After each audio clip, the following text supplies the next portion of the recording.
Hey, welcome guys. In this video I'm doing a review of the Logitech G105 gaming keyboard. Now keep in mind this is non-mechanical despite the ASDW having different colored keys. Again, I repeat, this is a non-mechanical gaming keyboard, which is priced about $60 give or take depending on where you live. As you can see, there are some dedicated macro buttons on the left, which I'll be getting to shortly. Now the keyboard itself does not have any USB ports available to input a USB stick of any kind into the keyboard directly. Now it's certainly not one of the best looking gaming keyboards, but it's not the worst. It's pretty decent in its appearance. Now it does have a dedicated button in which you can control the lighting, which all the keys are illuminated a blue hue, if you will. Now the controls are set to off, low, and high. Unfortunately, there's no other customization available for the lighting, and you're stuck with this one particular color. Now this is a wired gaming keyboard with just a regular type of wire, nothing special here, and the wire itself is measuring at just over 6 feet long, which utilizes a single USB connection to the computer. The entire design is comprised and made out of plastic and has a pretty firm designed body. On the back and the bottom there are two rather large rubber pads for an adequate amount of grip, which is not the best, but unless you're a psychotic gamer or if you're watching, well, pornography of any kind, it should provide a decent amount of grip to keep the keyboard in place, and there are two kickstands at the top. And just for demonstration purposes, this is the keyboard with the kickstands currently in place at rest, and this is with the kickstands currently unlocked and raising the keyboard, which is a pretty decent height. Now I noticed something in particular during my testing is that there's a few holes that actually seep light through. Now, if I had to take an educated guess, I would assume that this is for any type of spills. So let's say you spill water, for example, the water will seep through the holes and not rest within the keyboard and further damaging anything else. Now keep in mind, this is not listed anywhere in the manuals and you shouldn't test it on purpose. The keyboard has a bit of a strange design. As you'll notice on the top portion here, there's a lot of wasted real estate space. There's only two buttons there, and there's just two holes that actually have no purpose. I don't know what they're for. Now you could use those two holes to carry the keyboard around with you, which I'm sure some people will think they look cool, but it actually looks incredibly stupid. There's only one function key next to the right Alt key, which might annoy some people if they preferred a secondary one on the left, and this is used to control the F6 to F12 buttons for media control. But again, as I mentioned, there's a lot of wasted real estate space just above that, so it would have been nicer if they had dedicated media control buttons just above that instead. This way you wouldn't have to press the function button at the same time. Going back to near the top of the keyboard, next to that light control button I showed earlier, on the left of that is actually a gaming button. When pressed, it illuminates even if you turn off the lights of the rest of the keyboard. What this basically does is deactivate your Windows button. So if you have a key binding for the left control, for example, you can't accidentally hit the Windows button and minimize the game that you're currently playing. On the very far left of the keyboard is where the remainder and big chunk of gaming buttons are located.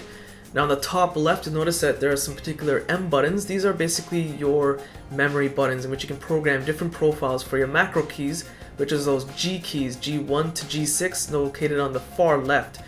Pressing these M buttons will switch between your particular profiles, and the G buttons, of course, are the macros themselves. Now, I want to make something very importantly clear that this keyboard is not small. Some people will fool themselves into thinking so because they packed all those macro buttons on the left, but the keys are a regular size. The shift button, the spacebar button are all decent sizes, and I find it quite pleasurable to type on this keyboard. I find that the key sizes themselves are pretty decent size, and the macro buttons have a fair amount of space between the regular keyboard portion and its own dedicated space. It's not too far, it's not too close. I find it easy to kind of punch each button with my pinky finger in quick succession if I need to. Generally, typing on this keyboard is a little bit loud, as you would expect with a gaming keyboard, despite it being non-mechanical, but let's switch over to the volume sample. Now switching over from my voiceover dubbing that I'm doing right now to the microphone that I have positioned right in front of the keyboard, I'm going to do some random typing on it and just give you guys a sample of how loud the keyboard really is.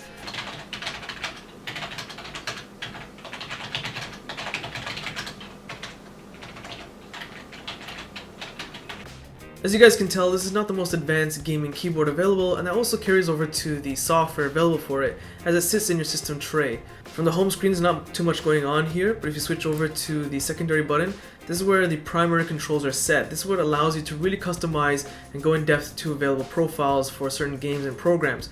For example, the default profile right now is I have it set to Spotify and WinRAR, so basically I've set it so that under the M3 profile, if I hit the first macro button, it'll skip to the next track. This is basically where you would pick between which program you would want to go through, but as I've shown you already, you can actually add additional programs per profile. And then of course switching between these buttons will allow you to switch between different profiles, as you see next track here on M3, but on M2 and M1 it disappears. But the macros that you can set are very extensive. There's not a very limited list here, as Logitech has done an excellent job of what you're allowed to program here. You can have simple keystrokes, you have multi-key functions, all the way up to even certain scripts that you can set for yourself, and even, yes, Ventrilo, which is not too popular as it used to be, but hey, they included it so good on Logitech. So there's no shortage of commands you can set, even mouse functions for example.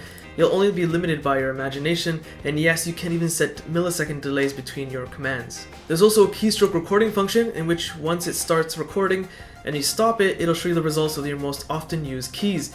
This is a great tool and to help you plan what type of keystrokes you want to use as your macro commands. As for the general settings, there's not very much going on here, and even for the light functions with that blue background lighting that I showed you, you're limited to just a simple button command that I showed you. So the G105 accomplishes exactly what it's meant to. It can be a very basic keyboard for typing, it's very comfortable, and there is a gaming button which deactivates the Windows button on the keyboard so you won't accidentally minimize your game. There is the light control button, which is just basically off, low light, and highlight, but of course you're just limited to that one blue color. And of course, the macro profile buttons, those M buttons, and the macro keys themselves that are then mapped to those profile buttons. So for those of you looking for non-mechanical and a cheaper gaming keyboard, this might be what you're looking for. But again, there's a lot of wasted space near the top part, those strange holes that are located up there. The gaming button, the light illumination button, those two keys are alone. It would have been nice if they had dedicated media keys in a row next to them instead. But, you know, I can't complain too much. Definitely worth checking out. Be sure to check out my Facebook, Google+, Twitter links if you guys enjoyed this video. Be sure to hit this like button as well. It does help. Subscribe, and thanks for watching.